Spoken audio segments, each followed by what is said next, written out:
Europe 1, 7h56, Thomas Soto. Ce week-end, Manuel Valls a haussé le ton contre la Commission européenne. Bonjour Danny Cohn-Bendit. Bonjour Thomas. Bruxelles doit respecter la France, a dit le Premier ministre. Il a raison de se fâcher un peu là, Manuel Valls, ou pas ? Il peut se fâcher, mais pas de cette manière. C'est pleurnichard, gauchement défensif d'ailleurs. Et de plus, sa déclaration appelle une réponse du berger à la bergère de la Commission qui va lui dire « Mais monsieur Valls, respectez les traités et respectez vos engagements. » Comme ça, on ne va pas avancer. C'est un dialogue de sourds. Et à la fin, où la Commission cède, et je vois déjà les Allemands, les Suédois et tout ça, les sirènes dire « Non, non, ça va pas ».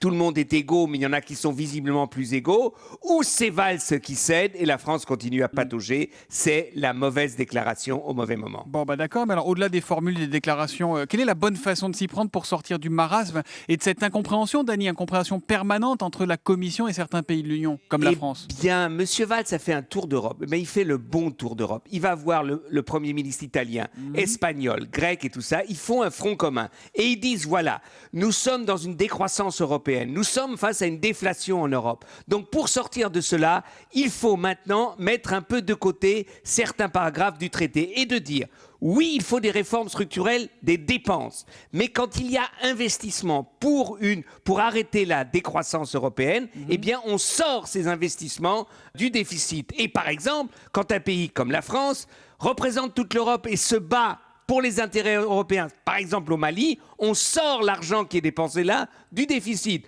La même chose pour les Italiens qui, avec Mare Nostrum, qui reçoivent tous les damnés de la terre pour les empêcher qu'ils se noient, eh bien on sort ça du déficit. Et donc on crée comme ça une nouvelle structure des dépenses et des possibilités d'investissement. Et puis ça va plus loin. Le président de la Commission, et là le nouveau, il faut le soutenir, il dit 300 milliards d'investissements en 3 ans en Europe. Il a une idée, il y a 450 milliards du mécanisme européen de stabilité, c'était pour stabiliser l'euro, qui dorment, et il dit je prends 100 milliards, je mets ça dans la Banque européenne d'investissement et j'ai 300 milliards en 3 ans. S'il y a 300 milliards en 3 ans, il y en a 45 pour la France. Il faut que les premiers ministres européens soutiennent que ça se fasse tout de suite, et alors la France aurait une autre position en Europe et surtout une possibilité de relancer l'économie. Eh bien, il est en colère, Danny Cohn-Bendit. L'humeur de Dany, c'est tous les matins à 8h-5 sur Europe 1. À demain, Dany. À demain, Thomas. Détendez-vous quand même, hein ? Oui, Bon. je me détends. Allez, bonne journée. Europe 1.